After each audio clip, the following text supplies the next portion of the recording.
Hello everyone, welcome to this channel knowledge centre RKJ. दोस्तों, आज है 13 नवंबर 2020 और आज का जितना भी इम्पोर्टेंट करंट अफेयर के क्वेश्चंस हैं उन सबको लेकर आया हूं। साथ ही उनसे जुड़े इम्पोर्टेंट फैक्ट बताएंगे, तो वीडियो को अंत तक जरूर देखें। आपको वीडियो के अंत में एक सवाल पूछूंगा जिसका उत्तर आपको नीचे कमेंट बॉक्स में देना होगा। साथ ही सभी क्वेश्चंस को एक बार रिवाइज भी कराएंगे ताकि आपको याद रखने में आसानी होगा। तो आइए दोस्तों, वीडियो को स्टार्ट करते हैं। तो सबसे पहले देख लेते हैं कि कल जो आपसे पूछा गया था, तो कल आपसे पूछा गया था प्रधानमंत्री नरेंद्र मोदी ने किस राज्य के हजीरा और भावनगर के बीच रोपेक्स फेरी सेवा का उद्घाटन किया था। तो इसका उद्घाटन किया है गुजरात में। ऑप्शन नंबर सी इसका सही उत्तर है। जिन्होंने ऑप्शन नंबर सी या गुजरात कमेंट किए हैं उनका बिल्कुल सही उत्तर है। तो आइए दोस्तों, स्टार्ट करते हैं आज का मोस्ट इंपॉर्टेंट करंट अफेयर। तो आज का पहला प्रश्न है, किस राज्य सरकार ने वाहनों से होने वाले प्रदूषण को कम करने के लिए रेड लाइट ऑन गाड़ी ऑफ अभियान को 30 नवंबर तक बढ़ाने का फैसला किया है। तो ये किया है दिल्ली सरकार ने। ऑप्शन नंबर ए इसका सही उत्तर है। हाल ही में दिल्ली सरकार ने वाहनों से होने वाले प्रदूषण को कम करने के लिए रेड लाइट ऑन गाड़ी ऑफ अभियान को जो है अब 30 नवंबर तक बढ़ाने का फैसला किया है। दिल्ली के मुख्यमंत्री अरविंद केजरीवाल ने 21 अक्टूबर को इस अभियान की शुरुआत की थी, जिनका उद्देश्य था प्रदूषण को कम करना। इस अभियान का मुख्य उद्देश्य जो है रेड लाइट पर खड़े वाहनों को बंद कर 15 से 20% प्रदूषण को कम करना है। तो अगला प्रश्न है, हाल ही में किस देश के प्रिंस खलीफा बिन सलमान अल खलीफा का 84 वर्ष की उम्र में निधन हो गया है। तो ये है बहरीन के। ऑप्शन नंबर 20 का सही उत्तर है।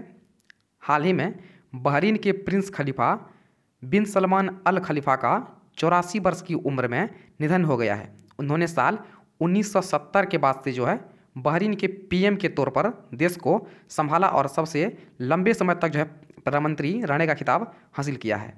तो अब बात किया गया है बहरीन का, तो इसके बारे में जान लेते हैं। इसकी राजधानी है मनामा और वर्तमान में इसके पीएम हैं सलमान बिन हमद अल खलीफा और इसका करेंसी है बहरीनी दिनार।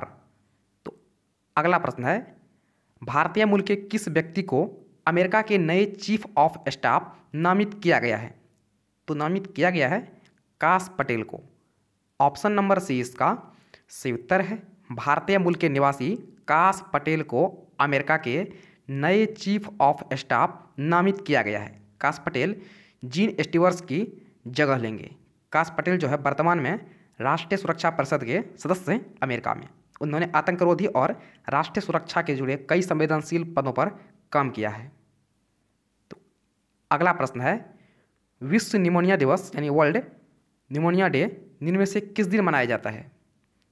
तो यह मनाया जाता है 12 नवंबर को। ऑप्शन नंबर डी इसका सही उत्तर है। प्रत्येक वर्ष 12 नवंबर को पूरे विश्व में विश्व निमोनिया दिवस के रूप में मनाया जाता है। निमोनिया के बारे में जागरूकता फैलाने के उद्देश्य से विश्व में जो है निमोनिया दिवस के रूप में मनाया जाता है और इस दिवस को मनाने की शुरुआत संयुक्त राष्ट्र के द्वारा 12 नवंबर 2009 को की गई थी। तो अगला प्रश्न है, भारत के किस प्रसिद्ध लेखक को हाल ही में Tata literature life time achievement award से सम्मानित किया गया है।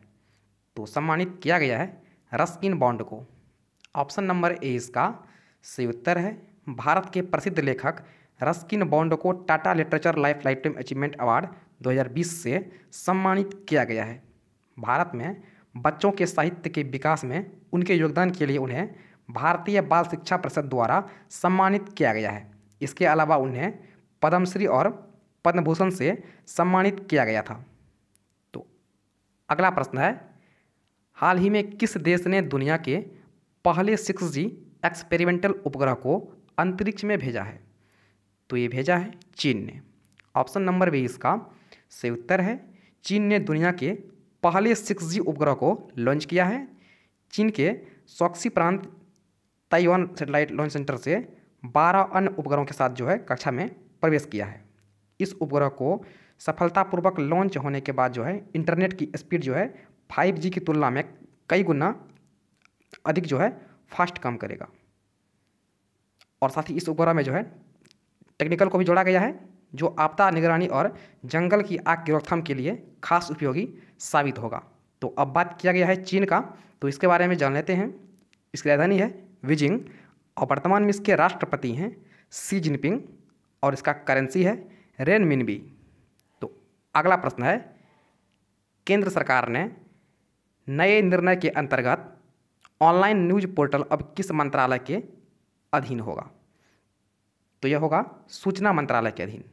ऑप्शन नंबर से इसका सही उत्तर है, केंद्र सरकार ने नए निर्णय के अंतर्गत जो है ऑनलाइन न्यूज पोर्टल जो है सूचना मंत्रालय के अंतर्गत जो है अधीन होगा। अब से ऑनलाइन न्यूज पोर्टल और ऑनलाइन कंटेंट प्रोग्राम और करंट अफेयर के कंटेंट सूचना एवं प्रसारण मंत्रालय के तहत जो है आएंगे।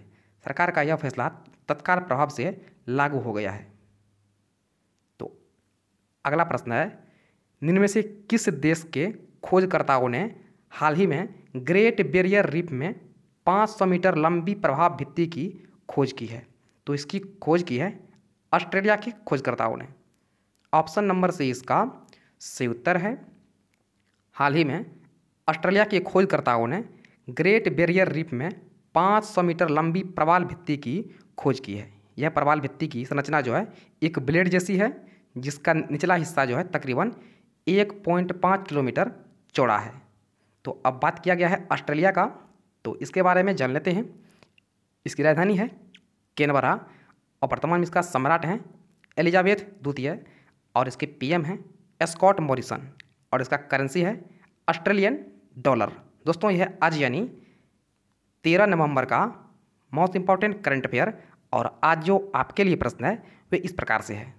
तो आज का आपके लिए प्रश्न है, 11 नवंबर को पूरे भारत देश में कौन सा राष्ट्रीय दिवस मनाया जाता है? तो आपके सामने 4 ऑप्शन दिया गया है।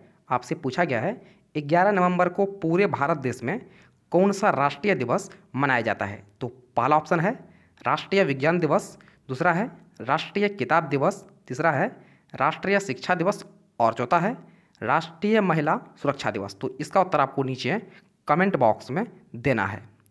तो आइए दोस्तों एक बार सभी क्वेश्चंस को फटाफट से रिवाइज कर लेते हैं। दोस्तों रिवाइज करने से पहले वीडियो को एक लाइक जरूर कर दें।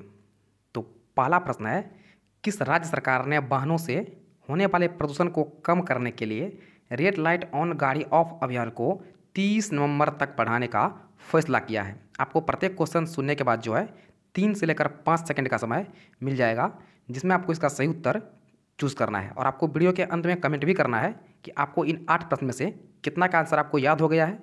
आपको वीडियो के अंत में कमेंट करना है। तो आपका समय शुरू होता है अब। तो ऑप्शन नंबर ए इसका सही उत्तर है दिल्ली।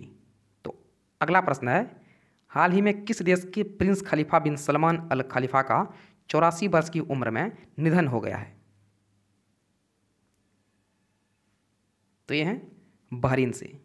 ऑप्शन नंबर बी इसका सही उत्तर है। अगला प्रश्न है, भारतीय मूल के किस व्यक्ति को अमेरिका के नए चीफ ऑफ स्टाफ नामित किया गया है? तो नामित किया गया है काश पटेल को। ऑप्शन नंबर से इसका सही उत्तर है। अगला प्रश्न है, विश्व निमोनिया दिवस दिन में से किस दिन मनाया जाता है? तो वर्ल्ड निमोनिया डे 12 नवंबर को मनाया जाता है। ऑप्शन नंबर डी इसका सही उत्तर है। अगला प्रश्न है, भारत के किस प्रसिद्ध लेखक को हाल ही में Tata literature lifetime achievement award से सम्मानित किया गया है? तो सम्मानित किया गया है रस्किन बॉन्ड को। ऑप्शन नंबर ए इसका सही उत्तर है। अगला प्रश्न है, हाल ही में किस देश ने दुनिया के पहले 6G एक्सपेरिमेंटल उपग्रह को अंतरिक्ष में भेजा है? तो इसे भेजा है चीन ने। ऑप्शन नंबर बी इसका सही उत्तर है। अगला प्रश्न है, केंद्र सरकार ने नए निर्माण के अंतर्गत ऑनलाइन न्यूज पोर्टल अब किस मंत्रालय के अधीन होगा? तो ये होगा सूचना मंत्रालय के अधीन। ऑप्शन नंबर सी इसका सही उत्तर है। अगला प्रश्न है, निम्न में से किस देश के खोजकर्ताओं ने हाल ही में ग्रेट बैरियर रीफ में 500 मीटर लंबी प्रवाल भित्ति की खोज की है? तो ये खोज की है ऑस्ट्रेलिया के खोजकर्ताओं ने। ऑप्शन नंबर सी इसका सही उत्तर है। दोस्तों वीडियो को लाइक और शेयर जरूर कीजिएगा और चैनल को सब्सक्राइब जरूर कीजिएगा। तो फिलहाल इतना ही, मिलते हैं नेक्स्ट वीडियो में, तब तक के लिए जय हिंद।